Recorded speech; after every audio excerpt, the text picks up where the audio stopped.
Amigas e amigos do Centro Espírita Antônio de Oliveira, boa noite. Que a paz do Mestre Jesus nos envolva, nos ampare, nos ilumine. E antes de continuarmos, vamos agradecer, porque agradecer na vida é o que a gente faz de melhor. Então, muito obrigado pelo convite que foi feito pelo Wagner. Muito obrigado a todos que estão nos ouvindo e vendo neste instante. E muito obrigado por estarmos juntos, né? Nestes momentos de pandemia e, ao mesmo tempo, tão ligados por estes instrumentos, por estes equipamentos maravilhosos que nos foram concedidos pelo avanço tecnológico e pelo progresso incessante que o nosso planeta passa. Ok? Vamos agora à nossa prece inicial. Vamos lá? Então, quem quiser fechar os olhos pode fechar, é uma prece bem simples.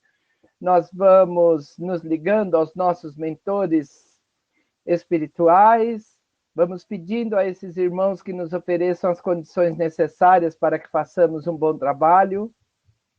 Vamos agradecendo a Deus, nosso Pai, pelo dia que nos concedeu e a Jesus, nosso Mestre, pelos ensinamentos que nos deixou de forma tão brilhante. Vamos agradecendo e vamos dessa forma, pedindo que todo o nosso dia, toda esta nossa noite, todo esse nosso trabalho se desenrole de maneira tranquila, de maneira equilibrada. Que assim seja, graças a Deus. Desculpem. E hoje nós vamos falar sobre um tema do livro Boa Nova.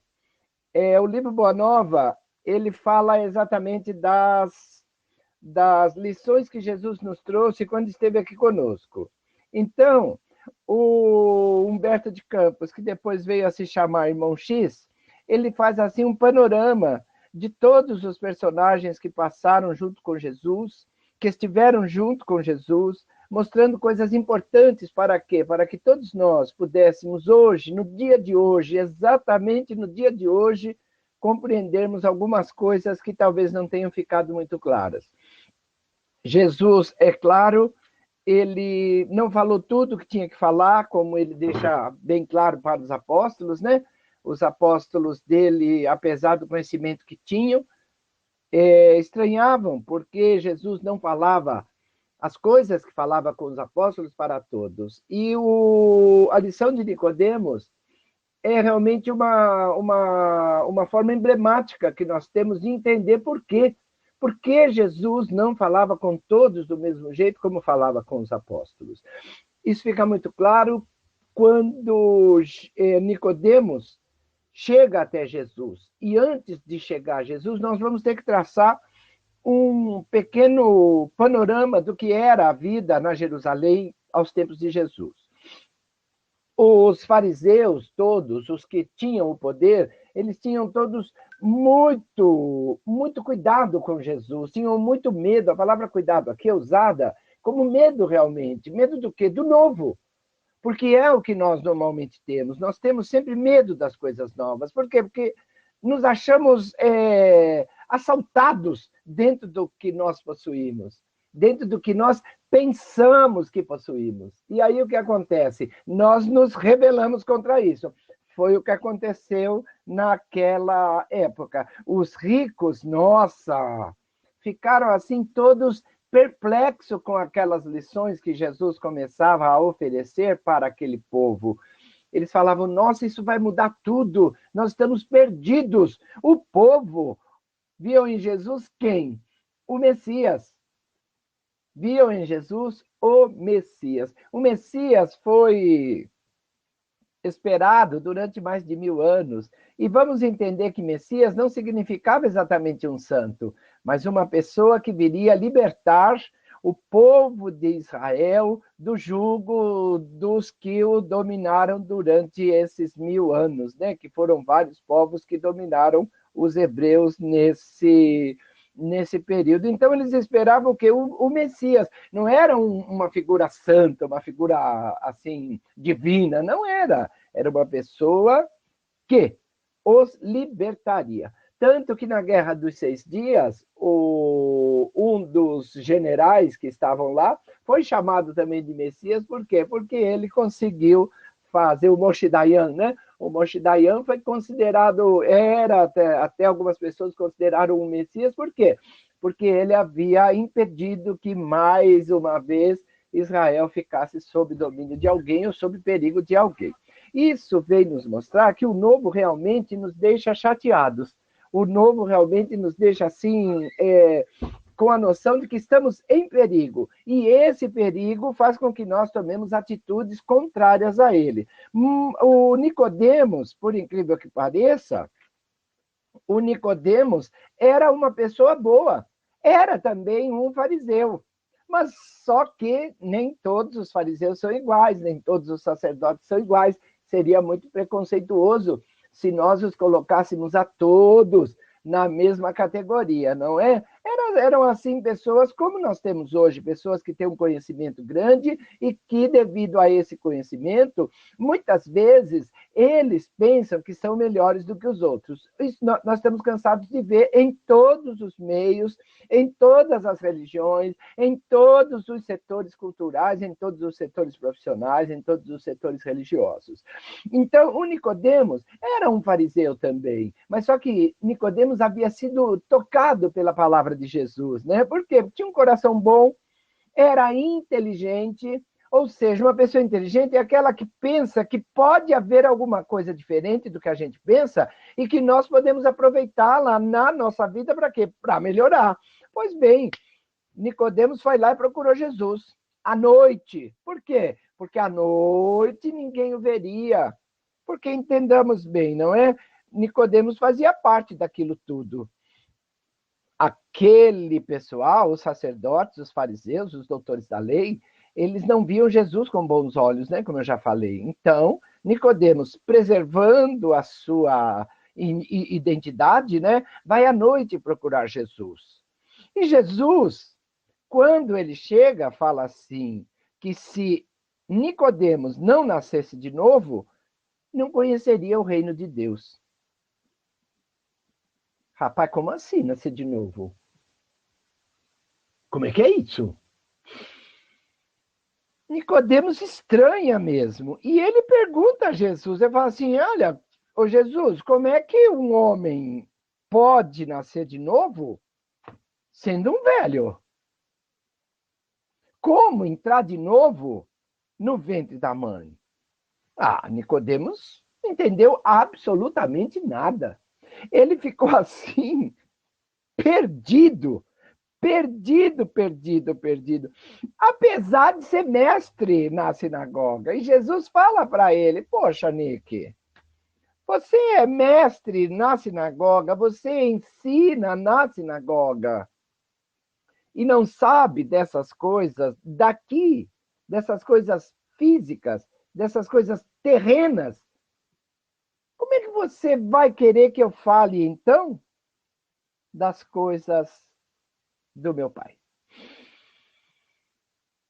Ou seja, Jesus fala para ele, Nick, você é bacaninha, você é um carinha legal, mas ainda não está maduro para que eu possa falar com você sobre outras coisas que estão muito acima do que vocês pensam hoje.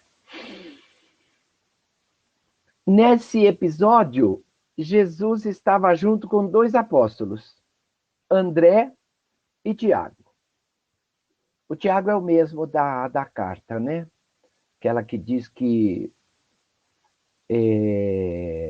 fora que a fé sem obras é morta. E eles também não entenderam nada. Não entenderam absolutamente nadica de nada. Aí Jesus, e vejam bem o recurso didático que Jesus usa. Jesus é assim, é pedagogo por excelência, é mestre por excelência.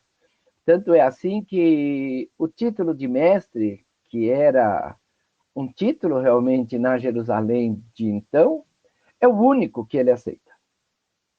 Ele não se considera bom, não se considera nada. Mas quando falavam que ele era mestre, ele aceitou. E ele falou, sim, sou mestre. Porque venho divulgar a palavra do Pai. E aí ele se considera realmente mestre, e ele usa o quê? Ele usa o que naquela época existia.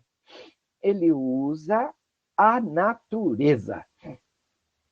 Não tem jeito. Jesus, com aquele povo simples, de educação muito simplista mesmo, de educação muito rudimentar, ele não poderia falar de coisas muito além do que eles conheciam. E é o cuidado que nós devemos ter também.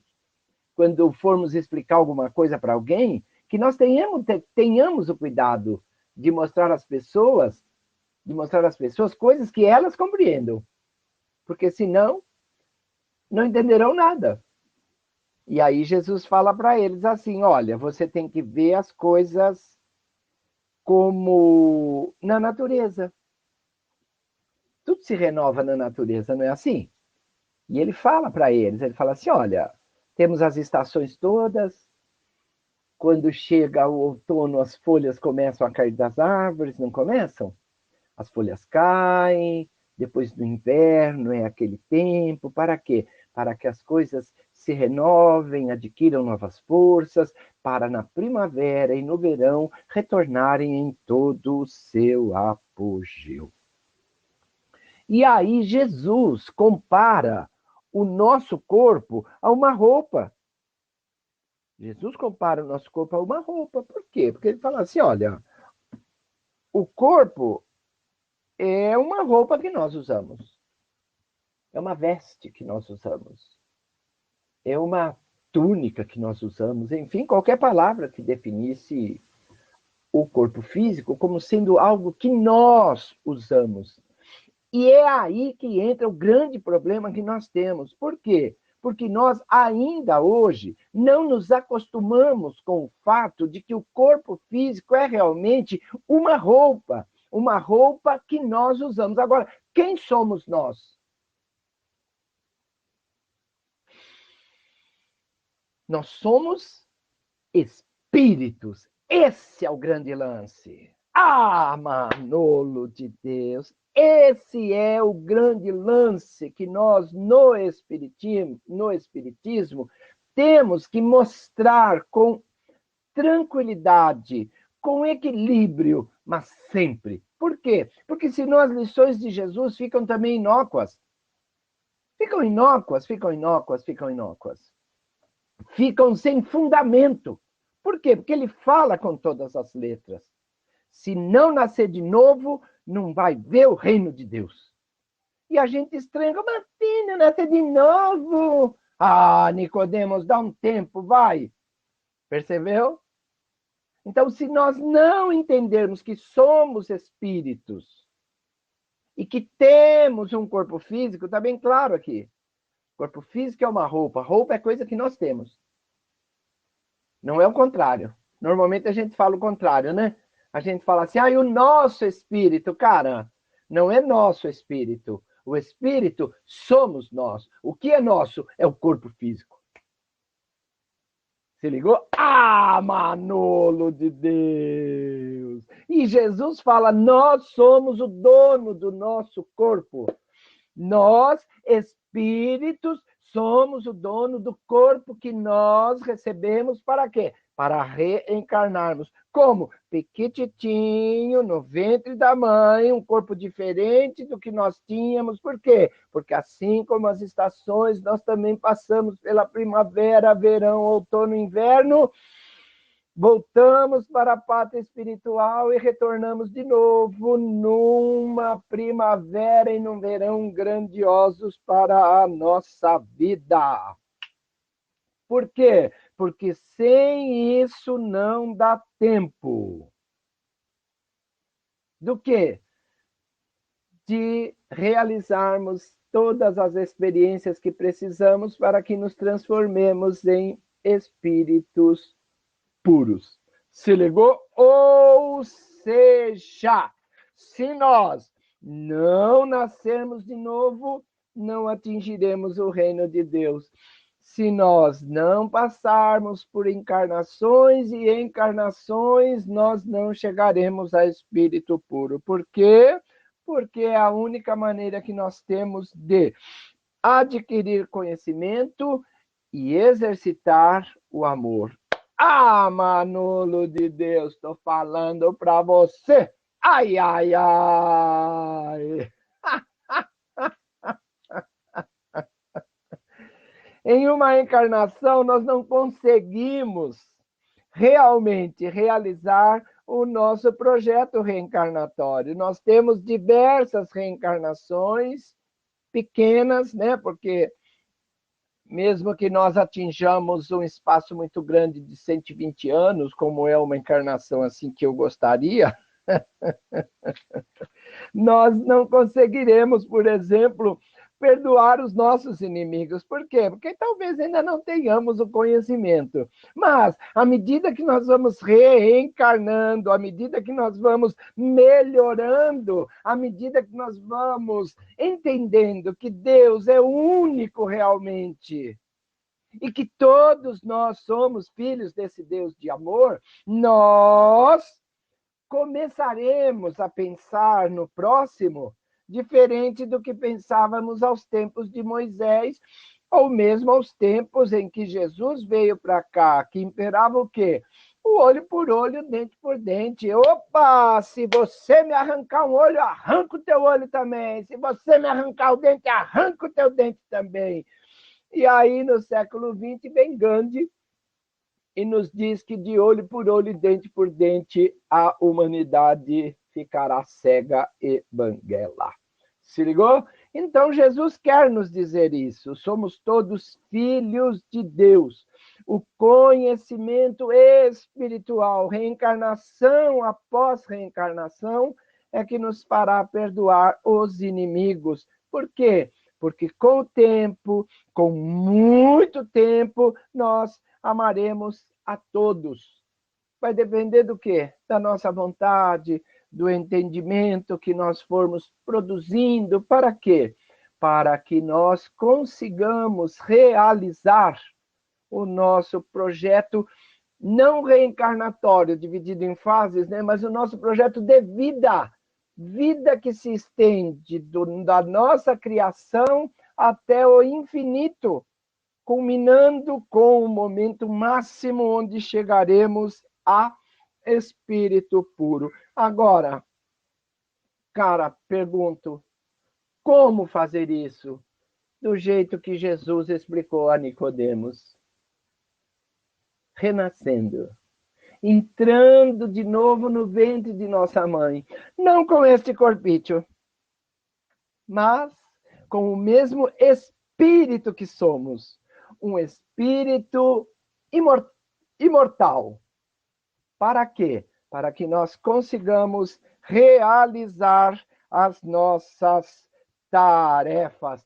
Ok, meninos e meninas? Beleza pura! Então, nós vamos caminhando para o final, agradecendo a todos pelos momentos maravilhosos que tivemos nesta noite.